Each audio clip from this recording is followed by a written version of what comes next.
Oi, pessoal, tudo bem? Eu vim aqui falar um pouquinho com vocês, sendo bem sincera, com um assunto bem desconfortável para mim, mas foi algo que eu senti no meu coração e eu vou deixar fluir. Eu vim aqui falar um pouquinho com vocês sobre o meu processo de luta contra a infertilidade. E não é muito fácil para falar aqui com vocês, mas eu vou deixar, né, sair do meu coração, porque Deus tocou no meu coração para falar aqui com vocês. Bom, tudo começou, né, no ano de 2006, por mais ou menos, quando eu tinha por volta de 24 anos, onde brotou no meu coração o desejo de ser mãe. E eu acredito que, como toda mulher, né, que deseja ter um filho, acha que as coisas vão acontecer assim. Mas infelizmente não foi isso que aconteceu. É, eu deixei passar um mês, 2 meses, alguns meses até eu procurar ajuda médica. Eu já sabia mais ou menos que eu teria uma certa dificuldade, porque alguns anos antes, eu tive que fazer uma consulta ginecológica e eu descobri que eu tinha cisto nos meus ovários. Na época, eu não tinha como um diagnóstico a síndrome dos ovários policísticos, mas o médico me disse: não tem problema, isso só vai ser um empecilho quando você de fato quiser engravidar. E aí, como eu já sabia dessa sentença, vamos dizer assim, alguns meses eu deixei passar enquanto nós tentávamos ser pais, e logo após eu procurei médicos, né? E hoje eu lamento muito não ter feito um diário de todo esse processo, porque seria muito mais fácil para ajudar outras pessoas. Mas a verdade é que os dias, as semanas, os meses e os anos foram se passando, e essa era a minha jornada: ir atrás de médicos, fazer exames desconfortáveis e, para a honra e glória de Deus, eu nunca tive um diagnóstico fechado ou muito difícil, do tipo, não, você não pode ser mãe de jeito nenhum. Mas a grande verdade é que mesmo assim a coisa não acontecia, né? Eu passava meses e meses sem menstruar, já chegou até virar anos, né? 1 ou 2 anos sem menstruar, e você sabe que alguma coisa tem ali de diferente ali no seu corpo.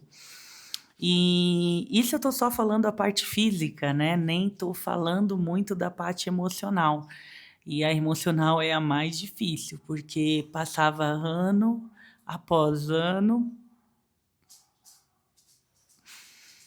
e eu sempre me sentia uma pessoa muito triste por não ter alcançado aquele sonho e muito inferior. Eu acho que esse sentimento é um sentimento muito forte em quem tenta ser mãe. Eu acredito que a maioria das pessoas, elas sentem a tristeza de não conseguir, vendo as outras conseguir, e se perguntam, né? Mesmo que sem maldade nenhuma, se pergunta: Deus, por que eu não? E cada vez que você descobre uma pessoa grávida no seu ciclo, né, de amigos e conhecidos e parentes e familiares, você fala: por que não? Por que eu? Por que para aquela pessoa é sim, para mim é não? E não significa que você não quer que aquela pessoa receba o sim, significa que você não entende o porquê para você é não. E por muitas vezes eu chorei assim a minha alma por conta dessa dor da infertilidade. Mas uma grande coisa é fato, né? Eu ainda não recebi a minha promessa, mas eu vou receber porque eu creio nisso. O Senhor já falou para mim, eu tenho uma palavra do Senhor, e ainda que toda a minha jornada e toda a minha circunstância tenha muito mais a aparência de ser não, né? Eu acredito que o sim do Senhor vai chegar na minha vida, na vida do meu marido, da nossa família. E uma das coisas assim que sempre mexeu muito comigo é a questão de fato, eu aprendi muitas coisas com a infertilidade. Eu aprendi que as coisas não acontecem do jeito que eu quero, quando eu quero. Eu aprendi que o mundo não gira ao meu redor. Eu aprendi que, por mais que eu implore para Deus, como uma criança birrenta que pede, pede, pede, pede, as coisas vão acontecer no tempo perfeito dele. Há um tempo determinado para todas as coisas. Por mais que eu tenha um critério de me achar merecedora e achar que talvez uma pessoa não seja merecedora, que na verdade não é assim que as coisas funcionam. Eu aprendi que eu posso suportar mesmo a pior dor do mundo, que foi a perda dos meus 2 bebês, que nesse período de espera eu engravidei por 2 vezes e, de fato, um dia eu conto direitinho aqui para vocês. Mas, na verdade, eu achei que eu ia morrer com cada perda que eu senti de perder o seu filho tão desejado. E o Senhor me mostrou que não, que eu sou mais forte do que eu penso, que eu tenho a capacidade de passar por tudo aquilo que eu acho que eu não sou capaz e que eu só preciso confiar no processo. Eu aprendi que às vezes a gente é provado e não é aprovado, e que às vezes a prova volta e quando ela volta você precisa ser aprovado ou então você vai passar pela prova novamente. Eu aprendi que eu não poderia criar uma idolatria em relação ao meu desejo de ser mãe, que eu precisava entender que é tudo sobre o Senhor e nada sobre mim.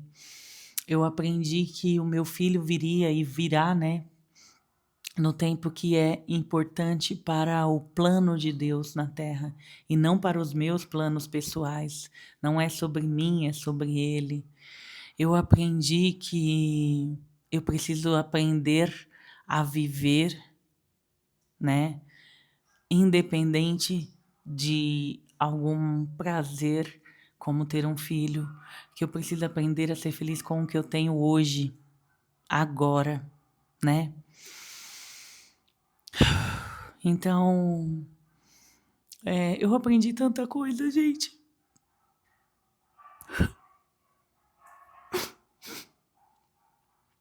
Eu não sei porque eu tô gravando esse vídeo, porque eu senti no meu coração, mas eu quero te dizer, se você tá passando por esse momento, eu quero te dizer que você só tem 2 opções. Eu estou ainda há 19 anos esperando meu filho e eu acredito que eu vou receber. Eu declaro isso sobre a minha vida. Mas eu quero te dizer, você que tá passando por uma dor muito grande, que ainda é não ter os seus filhos, eu quero te dizer que você só tem 2 opções: ou crer ou não crer. E baseado no que a palavra diz, sem fé é impossível agradar a Deus. Então, o meu desejo é que você escolha hoje a parte que é crer. Porque para você viver o sobrenatural de Deus, você precisa investir fé. E investir fé é realmente se expor ao risco das coisas acontecerem do jeito de Deus e não do seu jeito. Então, de coração, escolha ter fé. Não escolha a outra opção, que é não ter fé para se proteger e não sofrer, porque não adianta. A palavra de Deus, ela diz: sem fé é impossível agradar a Deus. E a fé é a certeza das coisas que se esperam, mas não se veem. Então, hoje eu comecei um pouquinho sobre isso e mais para frente eu quero falar mais sobre isso, se o Senhor quiser que eu o faça, mas eu desejo. Se por acaso você quer conversar um pouquinho mais sobre isso, se você estiver com uma dor muito grande e quiser conversar um pouquinho mais, eu me coloco à sua disposição. Entra no Instagram, me procura, é Rosângela 333. E é isso, fiquem com Deus.